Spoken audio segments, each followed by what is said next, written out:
One other thing worth noting is that Max Holloway didn't do any sparring at all in the build-up for this fight. He justified it by, and I kind of get this, but I'm curious to get your take from a trainer's perspective. He likened it to like NFL guys not like reducing the hitting later in the season in practice, because I think he's had some head injuries in the past and some neurological issues, but he cut out all the sparring. He said he doesn't need any more contact in his life. He already knows how to fight. So he worked on fundamentals and conditioning. And I mean, he never looked sharper as a striker. What do you think about that approach? No sparring. I think it makes all the sense in the world. I've been there. I have older fighters, they spar less. They have more miles on the odometer. I'm not taking that car on long trips anymore. Short trips. Save it up for the long trip when I need it. It makes sense. I've done it, so I know it makes sense. I believe it makes sense. I'll tell you the key to sparring. When you're on your way up developing as a fighter, Ken, especially as an amateur, and then obviously early as a pro, you need the sparring to become that guy. To learn how to live in that element, in that environment, in that noisy, dangerous environment. To learn how to be calm in an uncalm place. You need the sparring to get that. You need that to develop mentally, physically, technically, but mentally.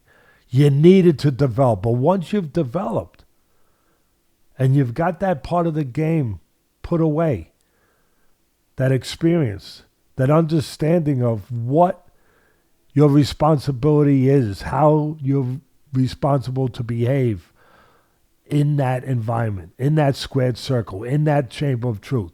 Once you have enough experience at that, enough sparring to have that under control, you don't need as much. He's 100% right.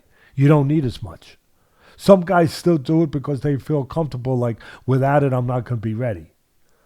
But he's beyond that because he's experienced enough to be beyond. He believes, he doesn't believe he has to have that. And that's the key.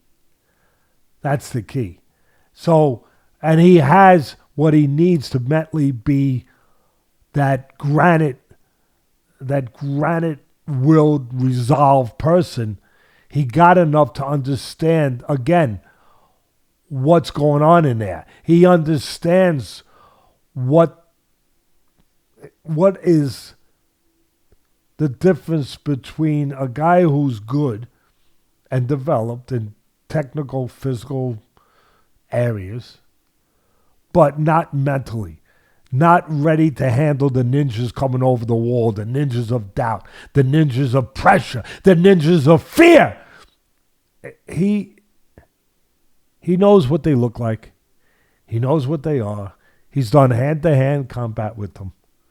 So he knows that he doesn't have to go and spar 120 rounds, which some of the fighters do, for a full camp, or 100 rounds, or 90 rounds. He knows that he doesn't have to do that. So for him, it works. It depends on where you are in your career, mentally, mostly. So, yeah, I'm with you. And when you have an older car, again, you don't want to be taking it on these 500-mile trips. You shorten them up. And you keep it in the garage. You do the tune-up. And then when you're ready to go on a longer trip, you're ready. Because the spark plugs are not burnt out.